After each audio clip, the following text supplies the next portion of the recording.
बहुत बहुत स्वागत है आपका। देशवाणी देख रहे हैं आप दोस्तों। लगातार दिल्ली में 4 महीने होने को जा रहे हैं बीजेपी सरकार को। 27 साल बाद बीजेपी दिल्ली में आई थी। लेकिन अब जो दिल्ली में दिल्ली वासियों के हालात है, खास तौर पे अगर बात की जाए, जो झुग्गी झोपड़ियां हैं, जो अवैध निर्माण वाली जगह है, जो डीडीए की एमसीडी की जगह है, उन सब से जो है अतिक्रमण को हटाया जा रहा है। अब इसको लेके लगातार जो है वो हर पार्टी आगे आ रही है। लगातार आम आदमी पार्टी का भी एक विशाल प्रदर्शन जो है वो देखने को मिला। आम आदमी पार्टी ने विशाल प्रदर्शन किया।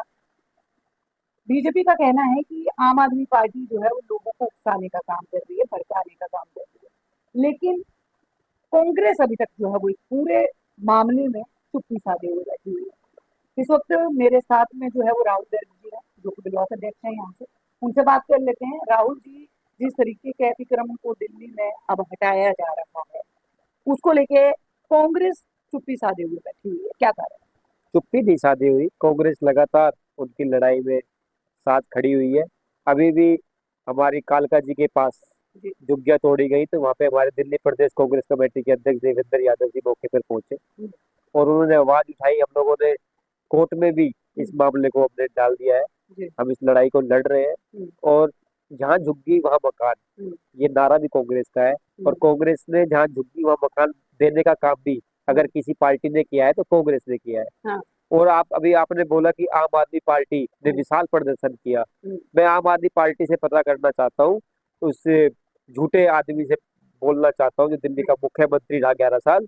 उस आदमी ने 11 साल में किसी एक गरीब को, किसी एक झुग्गी वाले को वहां पे मकान देने का काम दिल्ली में अगर किया हो तो वो बताए।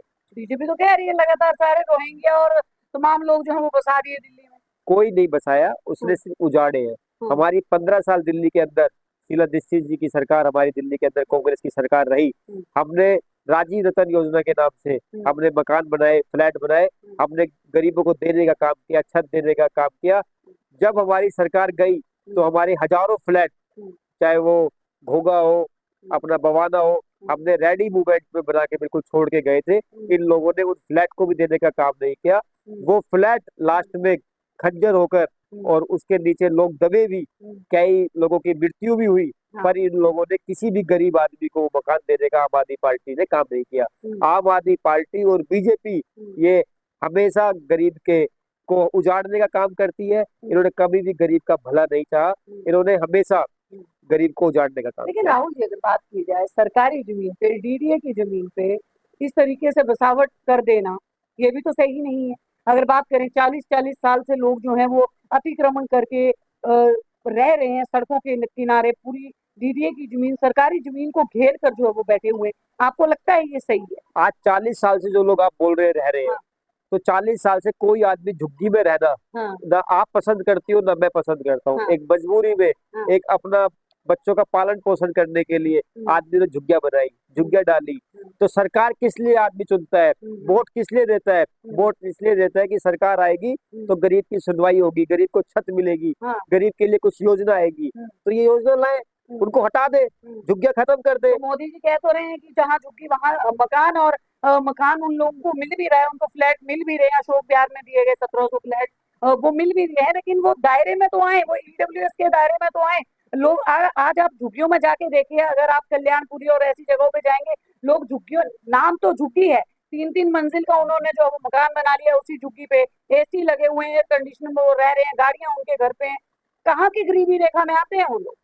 आप अभी बोल रहे हैं अशोक विहार में 1700 मकान दिए। हाँ। मैं आपसे एक गुजारिश करना चाहूंगा कि आप वहाँ पे सर्वे करें हाँ। कि कितने मकान गरीबों को मिले हैं। हाँ। सिर्फ झूठिया भी उनके बोले हुए बोल रही है। मीडिया भी आज सच को सच नहीं बोल पा रही, पता नहीं क्यों चुप्पी लगाए हुए है। पहले मीडिया के ऊपर लोगों का इतना भरोसा होता था कि मीडिया बिल्कुल साफ बात बोलती थी, साफ बताती थी, स्पष्ट करती थी। पर आज मीडिया भी चुप्पी पे है।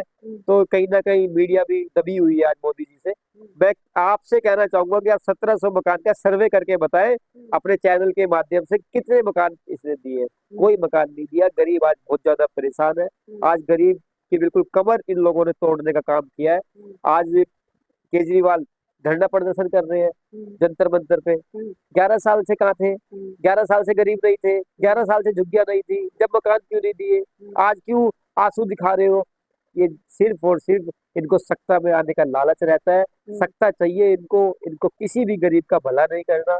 अगर भला किसी ने गरीब का किया है तो वो कांग्रेस पार्टी है, चाहे वो कोई भी योजना रही हो, चाहे वो गरीब को मकान देने की योजना रही हो, चाहे गरीब के लिए लाडली योजना की रही हो, चाहे विधवा को 20,000 रुपए की उसकी बेटी की शादी में रही हो, चाहे उसकी पेंशन की बात रही हो, चाहे वो कोई भी योजना अगर गरीब के लिए रही है तो कांग्रेस पार्टी ने करी है।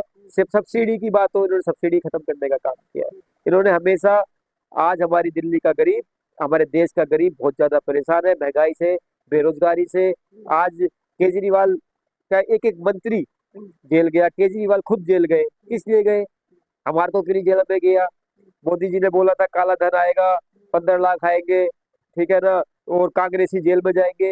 एक कांग्रेसी जेल में गया। हमारे आदरणीय राहुल गांधी जी जो देश की आवाज को आज उठाने का काम कर रहे हैं, संसद से दिल्ली लेके। में राहुल गांधी की आवाज जो है वो बंद है। राहुल गांधी दिल्ली में झुग्गियां तोड़ रही है, टूट रही है, जब से राहुल गांधी का एक आधिकारिक बयान तक नहीं आता है। क्या बिहार इलेक्शन में बिजी है राहुल गांधी? राहुल गांधी चुनाव राजनीति वाला व्यक्ति नहीं है। राहुल गांधी एक जमीन से जुड़े हुए व्यक्ति है। राहुल गांधी एक उस परिवार से जुड़े हुए व्यक्ति है जिस परिवार ने बलिदान दिया हुआ है, जिसके पिता ने बलिदान दिया, जिसकी दादी ने बलिदान दिया है। राहुल गांधी चुप्पी लगाने वाले नहीं है और मोदी से डरने वाले नहीं है। देश में अगर कोई नेता है तो राहुल गांधी है, जो मोदी के सामने आमने सामने खड़े होकर उससे सवाल पूछ रहा है, संसद से लेकर सड़कों तक आवाज पूछ रहा है। मैं आपसे कहना चाहूंगा, मोदी जी से कहना चाहूंगा कि आप लोगों को भ्रमित ना करें, लोगों से झूठ ना बोले, लोगों को आप जाति धर्म में ना बांटे।